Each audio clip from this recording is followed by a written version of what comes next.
বেলে মাছ চচ্চড়ি আলু দিয়ে খুবই মজার এবং চমৎকার একটি রেসিপি। যারা ছোটো মাছ পছন্দ করেন, বিশেষ করে বেলে মাছ, তাদের জন্য এটা খুবই মজার একটি রেসিপি। এটি গরম গরম ভাতের সাথে খুব ভালো খেতে, মাশাআল্লাহ। তাহলে রেসিপিটা কিভাবে করেছি সেটি দেখাচ্ছি। আমি প্রথমে একটা কড়াইতে নিয়ে নিলাম কাঁচা মরিচ, পেঁয়াজ, হলুদের গুঁড়ো, স্বাদমতো লবণ, জিরের গুঁড়ো, ধনিয়ার গুঁড়ো। এটা আমি কড়াইতে দিয়ে দিলাম। তারপর দিয়ে দিচ্ছি আমি সরিষার তেল। কেউ চাইলে সয়াবিন তেলও নিতে পারেন, তবে এটি যেহেতু হাতে মাখা চচ্চড়ি, সেহেতু এটি খুব মজা হবে যদি সরিষার তেলটা দেওয়া হয়। আমি সরিষার তেলটি নিয়েছি এবং এটা হাত দিয়ে মরিচ সহ খুব ভালোভাবে চটকে চটকে মাখাতে হবে। এই যে আমি মাখাচ্ছি, দেখতেই পাচ্ছেন। আসলে ঝালের ভয় করলে এই মজাটা পাওয়া যাবে না খাওয়ার। তো আমি আগে থেকে আলুটা আমি গ্রেটার দিয়ে গ্রেট করে রেখেছিলাম, দিয়ে দিলাম সেই আলুটা। কেউ চাইলে কুচি কুচি করে কেটেও নিতে পারেন। তো আলুটা যখন ভালো করে সুন্দরভাবে মাখানো হয়ে যাবে, তখন আমি দিয়ে দিচ্ছি আমার সেই বেলে মাছগুলো। আমি আগে থেকে এগুলো কেটে ধুয়ে পরিষ্কার করে রেখেছিলাম। এটা দিয়ে এখন আমি আলতোভাবে মাখাতে হবে, মাখাবো। তো এটা আমি আলুটা যেরকম শক্তি দিয়ে চটকে চটকে মশলার সাথে মাখিয়েছি, এটার সাথে কোনো শক্তি খাটানো যাবে না। এটা সুন্দরভাবে আলতোভাবে একদম ভালোভাবে মাখিয়ে দিতে হবে। যেহেতু এটা হাতে মাখা চচ্চড়ি, সেহেতু এটা হাতেই মাখাতে হবে।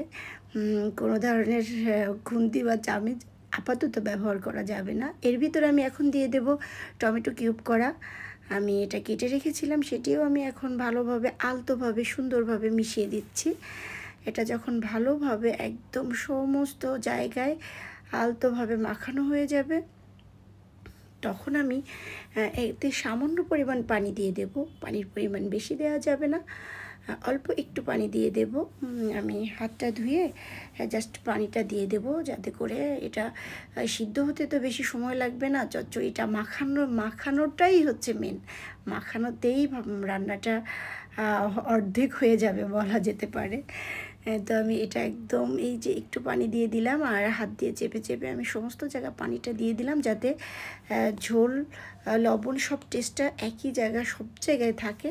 তো সেভাবে করে দিয়ে আমি এখন এটা কিছুক্ষণের জন্য ঢেকে দেব, জাল ওঠা পর্যন্ত। তো আমি জাল ওঠা পর্যন্ত অপেক্ষা করেছি। ঢাকনাটা তুলে সুন্দরভাবে জাল উঠে গিয়েছে। এখন আমি এটাকে আলতোভাবে নেড়ে দেব। বেলে মাছ এমনিতে একটু নরম, এটা এখন খুব বেশি জোড়াজোড়ি করা যাবে না। এটা এখন আলতোভাবে সুন্দরভাবে নেড়ে দিয়ে সমস্ত জায়গায় ঝোলগুলো একদম এরকম আলতোভাবে সুন্দরভাবে নেড়ে দিয়ে লবণটা চেক করে দেখতে হবে। যদি লবণ ঠিক থাকে তাহলে আর লবণ দেওয়ার প্রয়োজন নাই, আর যদি লবণটা কম মনে হয় এই পর্যায়ে একটু লবণ দিয়ে যেতে পারে। তো এখন আমি এই যে সুন্দরভাবে ফুটে উঠছে, একদম জাল হচ্ছে। আমার মাছগুলো কিন্তু দেখতেই পাচ্ছেন ভেঙে যায়নি, আস্তে আস্তে আছে। তো আমার কিন্তু একটু লবণ কম ছিল, তাই আমি আবার লবণটা দিয়ে দিলাম চেক করে। তো লবণটা দিয়ে আমি এখন আবার সুন্দরভাবে সব জায়গা আলতোভাবে মিশিয়ে দিচ্ছি। এমনভাবে মেশাতে হবে যেন মাছগুলো ভেঙে না যায়।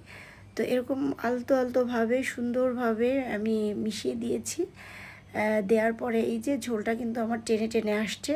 এ পর্যায়ে আমি ধনিয়া পাতা দিয়ে দেব কিছুটা। আমি বাদবাকিটা পরিবেশনের সময় দেব।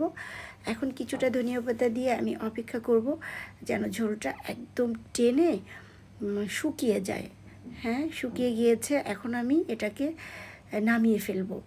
সুন্দর একটা সার্ভিং ডিশে এটাকে আমি সার্ভ করব। আর আমি দিয়ে দেব ওই যে বাকি ধনিয়া পাতা যেটা রেখেছিলাম। দেখতেই পাচ্ছেন আমার কিন্তু একটা মাছও ভেঙে যায়নি। আমি নাড়াচাড়ার সময় খুব সতর্ক ছিলাম। তো আল্লাহ হাফেজ, থ্যাংকস ফর ওয়াচিং।